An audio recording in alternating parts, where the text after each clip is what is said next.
So by 2030, 45% of women within the age range of 25 to 45 will be single, childless, and alone with a bunch of cats. Let's check out some of the reactions that some of these ladies had about this stat. So there was a study that said 45% of women ages 25 to 44 are going to be single by the year 2030. And you already know that a lot of the guys are going to have an absolute heyday with this. Just another reason to hate on women. But before that happens, I want to talk. It's infuriating when they want to complain that men hate on women when they have been doing it since the beginning of the feminist movement.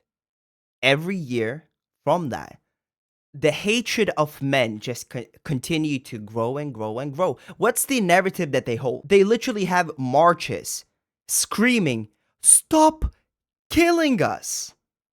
How insane and how delusional they have to be to even say that in the first place. But anyway, it's perfectly fine to label all men as R's, abusers, and even some of these bombaclots made the point that when we say men, it's not all men. When you say men, that encompasses the majority. But these morons put themselves in a box where, by virtue of their language, they label majority of men as such, as R's, as SAers, as abusers. And then they turn around, well, the good men wouldn't take it that way.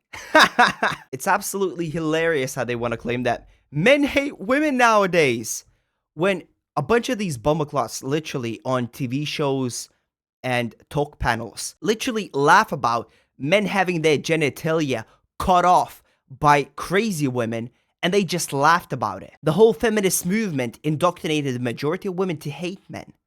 So don't be surprised when the favor is returned. Now, is this good? No, but don't cry. Talk about the reality of that statistic. It actually makes sense because the average age of people getting married for the first time is going up. Life expectancy is going up. The ability to have a child at an older age has grown thanks to science. And just from a mathematical perspective, delusional as hell. Just because you can have a kid at a later stage in life doesn't mean that it's the most optimum to have a healthy kid. That's the difference. That's how selfish these bombaclots are. As in, I don't really care if the kid comes out with some medical conditions. I don't really care that I'm gonna have to do some invasive surgery to have a kid because I want to spend my youth on myself, partying or chasing a career because a bunch of feminists told me so. These people are not free thinkers. Don't get it mistaken as if they made this decision by themselves. No, there's enormous amounts of social programming and social pressures put on them from the time that they are kids. Don't depend on a man.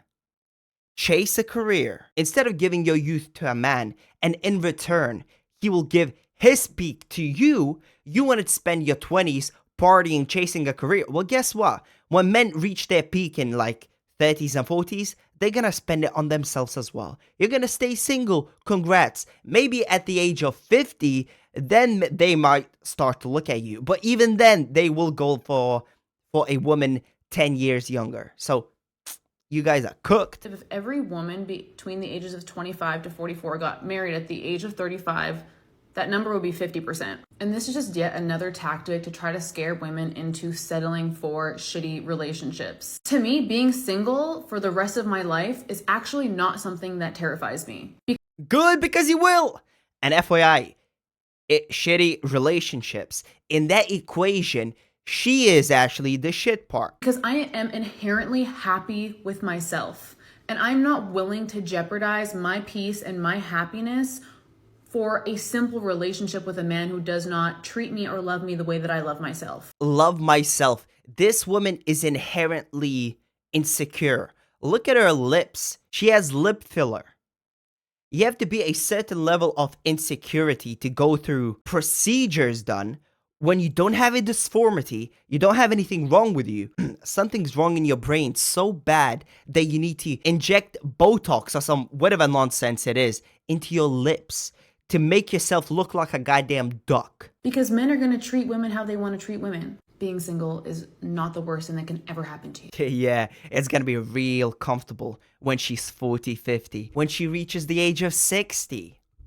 From the ages of 60, it's gonna be very lonely. Well, you'll have other ladies in the same scenario, dying alone with a bunch of cats, which, by the way, those cats will eat their faces off. Watch this video and then I'll be back.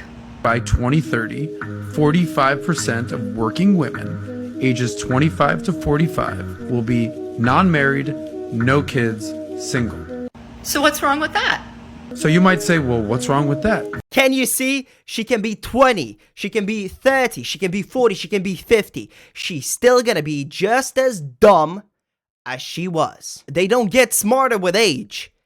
They just can't admit it. The further along they get down the line, they just can't admit it.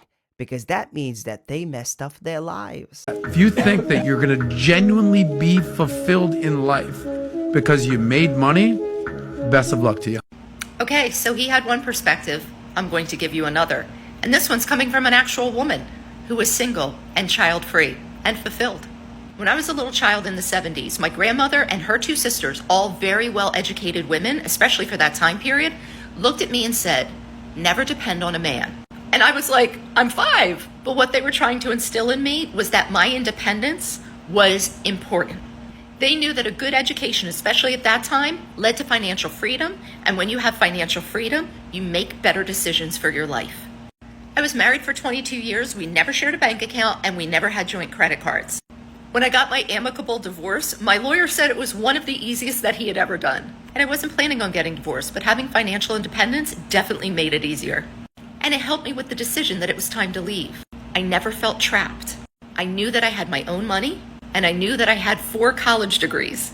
Whoever comes into my life at this point is here because I want them here, not because I need them here. Do you think your college degree actually means anything? That just basically sets the baseline that you're a really good worker drone.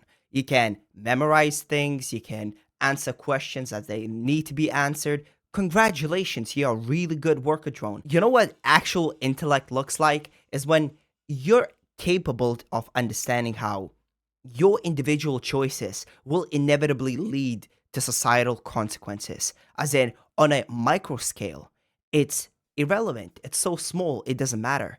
But however, if you keep pushing your nonsense, if you keep pushing the same message that this bomboclat is trying to push, eventually you build up a societal narrative. Eventually people get indoctrinated into a standard in which is working counterintuitively towards the society's prosperity, the society's even survival.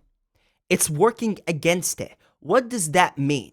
That means from a human perspective, your standards, your ideology, like what this old bomboclat is talking about, it means it's completely illogical and irrational to have that sort of a standard.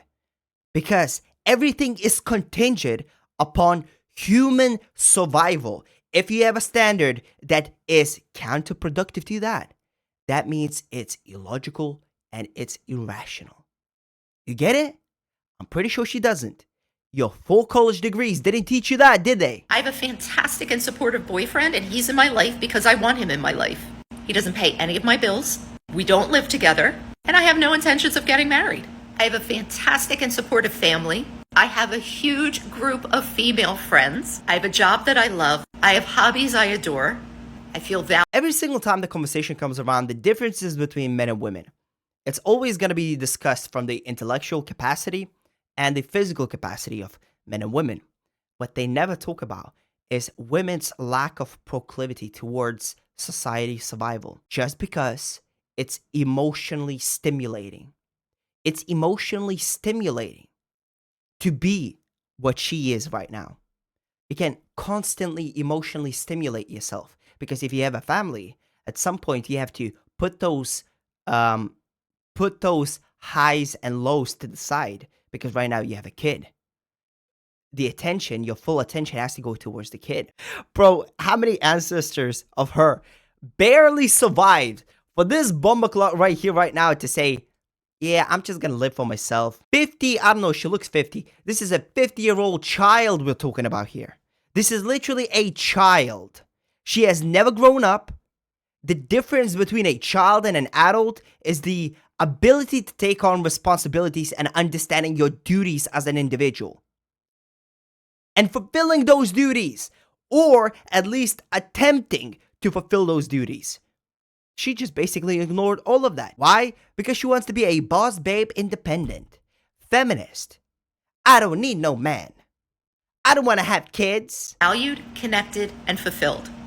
I don't have a husband and I don't have children. If you want a husband and you want children, great, please do it. That will be fulfilling for you. I just don't want you to listen to some guy with a podcast saying that you will be a miserable old crone if you don't do these things. Only you know what's right for you, and that's what you have to follow. Can you see? A literal overgrown child.